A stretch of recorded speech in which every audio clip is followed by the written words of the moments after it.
Praise lord. నజరేయుడైన యేసుక్రీస్తు నామములో మీ అందరికీ కూడా శుభవందనాలు తెలియజేస్తున్నాను. మరి ఈ రోజుల్లో విశ్వాస జీవితమును మనము ఎలా కట్టుకోవాలనే విషయంలో ఆలోచించుకున్నట్లయితే బైబిల్ లేఖన భాగము నుండి మనం నేర్చుకోవాలి. యూదా రాసిన పత్రిక 1వ అధ్యాయము 20 వచనం నుండి 23 వచనం వరకు మనం ధ్యానించుకున్నట్లయితే ఒక విశ్వాసి తన జీవితాన్ని ఎలా కట్టుకోవాలి దేవునిపై అనే విషయంలో మరి అక్కడ క్లియర్గా అక్కడ రాయబడి ఉంది. ప్రియ దేవుని బిడ్డ, ఈ విషయమును తెలుసుకునే ముందు మరి యొక్క ఛానల్ని మీరు సబ్స్క్రైబ్ చేసుకోండి, అనేక మందికి షేర్ చేయండి, మరి లైక్ చేయండి, కామెంట్ రూపంలో మీ యొక్క అభిప్రాయాన్ని, మీ ప్రేయర్ రిక్వెస్ట్ని తెలియజేయవలసిందిగా ప్రేమపూర్వకంగా మీ సహోదరిగా నేను రిక్వెస్ట్ చేస్తున్నాను. దేవుడు మీ అందరినీ కూడా దీవించును గాక.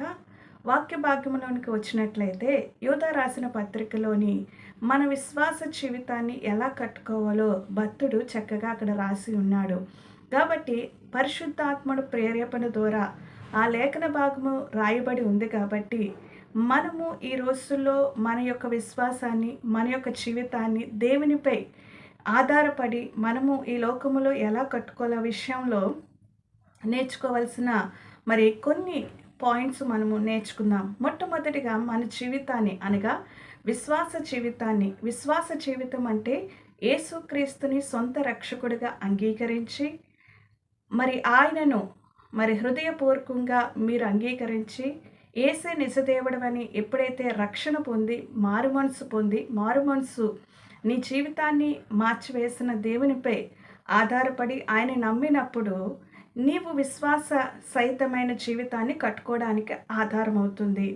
కాబట్టి ఈ విషయాన్ని మీరు గమనించండి. విశ్వాస జీవితం అనేది దేవునిపై రక్షణ పొందిన తర్వాత మన జీవితాన్ని మార్చుకొని దేవునిపై ఆధారపడిన తర్వాత మన జీవితాన్ని, విశ్వాస జీవితాన్ని ఎలా కట్టుకోవాలనే విషయంలో మనము దీర్ఘంగా ఆలోచించవలసిన అవసరం లేదు. ఎందుకంటే పరిశుద్ధాత్మ దేవుడు లేఖన భాగంలో క్లియర్గా అక్కడ అమర్చి ఉంచాడు. కాబట్టి ఈ విషయాన్ని మీరు గమనించండి. లేఖన భాగాన్ని ఈ వీడియో చూసిన తర్వాత మీరు ధ్యానించవలసిందిగా ప్రేమపూర్వకంగా నేను మనవి చేస్తున్నాను. మొట్టమొదటిగా మన విశ్వాస జీవితాన్ని ఎలా కట్టుకోవాలి అనే విషయంలో ఆలోచించుకున్నట్లయితే పరిశుద్ధాత్మ విశ్వాసములో మనం ఎదగాలి. అంటే మన జీవితమును పరిశుద్ధపరచుకొని, విశ్వాసం అంటే ఆయనని నమ్మి జీవితాన్ని మార్చుకొని పరిశుద్ధమైన, పవిత్రమైన, అతి పరిశుద్ధమైన జీవితాన్ని కట్టుకోవడానికి మనం ప్రేరేపింపబడాలి. మనం ప్రయత్నం అనేది కూడా మనం చేయాలి. రెండవదిగా మనం ఆలోచించుకున్నట్లయితే పరిశుద్ధాత్మలో మనం ప్రార్థన చేయాలి. అనుదినము, అనుక్షణము కూడా మన అవసరతల కొరకు, మన అక్కర్ల కొరకు, మన కుటుంబం కొరకు ప్రార్థించడమే కాదు కానీ సంఘము క్షేమాభివృద్ధి కొరకు పరిశుద్ధాత్మలో మనం ప్రార్థన చేయాలి. విశ్వాస జీవితమును కట్టాలంటే మన అవసరతలు బట్టి ప్రార్థన చేయడమే కాదు కానీ పరిశుద్ధాత్మ ప్రేరేపణ ద్వారా దేవుని యొక్క చిత్తముని ఎరిగి దేవుని యొక్క చిత్తములో ఏమై అడగాలో అది మనం తెలుసుకొని పరిశుద్ధాత్మ ప్రేరేపణ ద్వారా మనము ప్రార్థన అనేది మనము చేయగలగాలి. మరి మూడవదిగా దేవుని ప్రేమలో మనము నిలిచి ఉండాలి. ఇది మాత్రం చాలా ఇంపార్టెంట్. ఎందుకంటే మనిషి ప్రేమ శాశ్వతం కాదు, మనిషి ప్రేమ నిజాయితీ ఉండదు, మనిషి ప్రేమలో స్వార్థం ఉంటుంది అనే విషయంలో మనం గమనించినట్లయితే దేవుని ప్రేమ అమృతమైనది, దేవుని ప్రేమ మధురమైనది, దేవుని ప్రేమ శాశ్వత కాలము ఉండేది. కాబట్టి ఆ ప్రేమలో నిజాయితీ ఉంటుంది, ఆ ప్రేమలో త్యాగం ఉంటుంది. ఆ ప్రేమను మనలో మనము కలుపుకోవాలి. అంటే దేవుని ప్రేమలో మనము నిలిచి ఉండాలి. ఆయన ప్రేమను మనం జ్ఞాపకం చేసుకోవాలి. ఆ ప్రేమను ఇతరులకి పంచే విధంగా మనము ఆయన ప్రేమను అందుకొని అందులో నిలిచి ఉండి ఆ ప్రేమను ఇతరులకి పంచగలగాలి. అది దేవుని ప్రేమలో నిలిచి ఉండడం అనేది.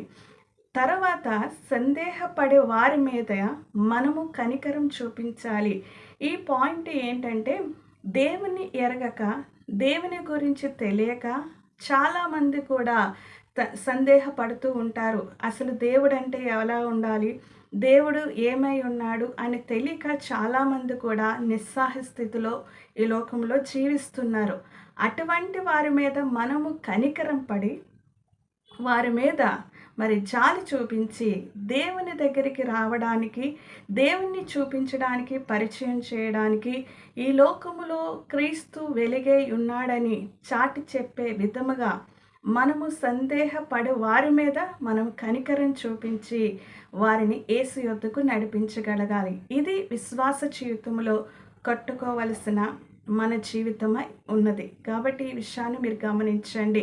విశ్వాస జీవితము ఈ విధముగా మీరు కట్టుకున్నట్లయితే, పరిశుద్ధాత్మ లేఖన భాగము ద్వారా మనం జీవించినట్లయితే దేవుడు మిమ్మల్ని దీవిస్తాడు. నిత్య జీవములో ఆయన మీకివ్వవలసిన బహుమానం అనేది కూడా ఆయన మీ కొరకు సిద్ధపరిచి ఉంచుతాడు. కాబట్టి ఈ విషయాన్ని మీరు గమనించి మరి దేవుని యొక్క విశ్వాస సహితమైన జీవితమును కట్టుకొని ఈ యొక్క 4 పాయింట్ల ద్వారా లేఖనం భాగము ద్వారా దేవుడు మీకు ఇచ్చిన ఈ యొక్క సందేశము ద్వారా దేవుడు మిమ్మల్ని దీవించును గాక.